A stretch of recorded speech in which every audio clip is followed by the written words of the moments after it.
Wah, boneka apa tuh, Bos? Coba tebak. Jambulnya jabrik ala rocker nyentrik, tapi bulunya selembut kapas. Penasaran, Bos?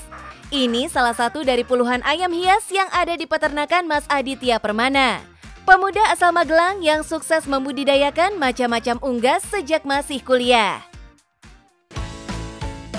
Nggak disangka, hasil dari ternak ayam hiasnya bisa membiayai kuliah doi sampai lulus. Gokil!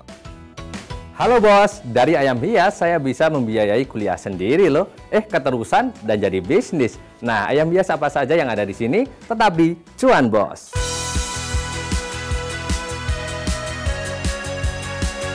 Kalau di kalangan pecinta ayam hias, ayam ini lagi jadi bintangnya, Bos. Namanya American Silky. Aslinya emang dari benua Amerika. Dan kenapa disebut silky? Karena bulunya yang super lembut seperti kapas. Kalau yang lagi ngetren salah satunya ini di depan saya ini merupakan American Silky. Ngetrennya juga karena ini lucu, jambulnya lebat, punya simbar di kakinya seperti ini, bulunya bersih. Selain itu, ayam ini bisa jinak dan bonding dengan pemiliknya, Bos. American Silky juga jarang berkokok, jadi cocok banget jadi ayam hias di rumah atau pemukiman. Hihi.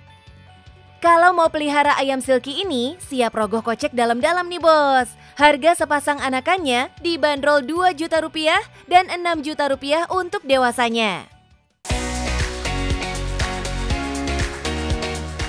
Mau yang lebih menantang? Coba deh pelihara ayam hias Golden Pheasant. Ayam yang warna bulunya cantik ini asalnya dari Cina dan biasanya hidup di alam liar. So, sifatnya pun liar, susah dijinakan. Kalau udah bisa pelihara dan ternak ayam Golden Pheasant kayak Mas Adit, cuannya mantep loh, Bos. Harga jualnya dibanderol mulai dari 2,5 juta sampai 40 juta sepasangnya.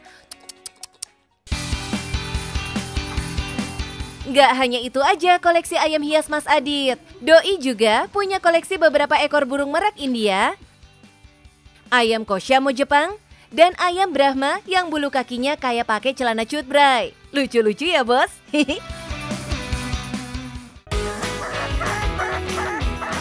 Dalam setahun, ayam hias American Silky bisa bertelur 4-5 kali dengan jumlah 15-20 butir dalam sekali bertelur. Sedangkan ayam Golden Pheasant hanya bertelur setahun sekali, Bos, dengan jumlah 8-12 butir, Bos.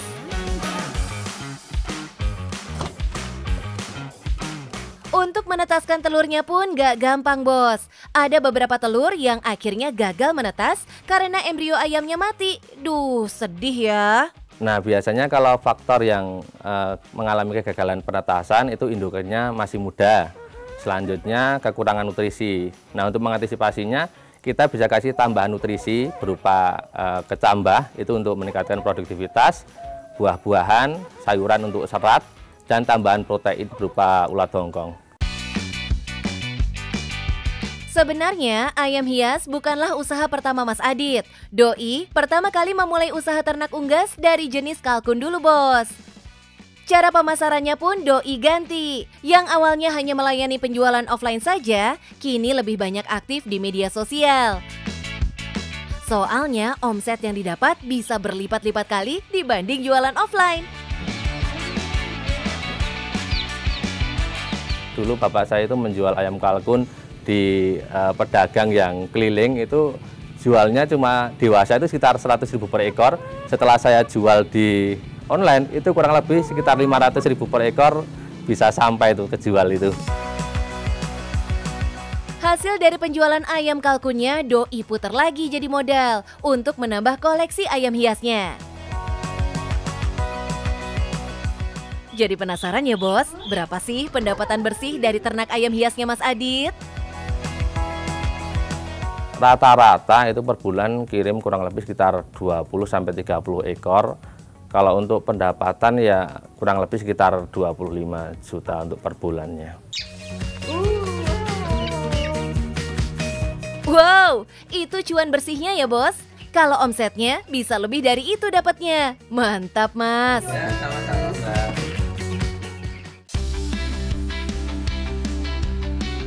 Sudah 8 tahun Mas Adit menggeluti dunia peternakan unggas, terutama ayam hias. Cuan yang Doi rasakan saat ini adalah hasil dari perjuangan yang Doi mulai dari tahun 2016 saat baru duduk di bangku kuliah semester 1. Dari hobi dan kecintaannya dengan unggas, Mas Adit iseng memelihara kalkun dengan modal awal 10 juta. Usahanya nggak selalu berjalan mulus, bos. Doi malah pernah rugi sampai puluhan juta. Dulu saat saya masih ternak ayam kalkun, sekitar kurang lebih tahun 2017, itu mati berjamaah. Jadi mati kurang lebih sekitar 30 ekoran. Itu karena kita ambil ayam kalkun dari luar, terus langsung saya masukkan dalam koloni. Nah, ternyata ayam yang saya ambil dari luar itu ada penyakitnya. Jadi kita tanpa karantina selama seminggu, langsung saya taruh di kandang umbaran. Nah, jadi terjangkit semua. Mati total itu kurang lebih sekitar 30-an ekor. Kalau untuk kerugian kurang lebih sekitar 20-an juta itu untuk ayam kalkun.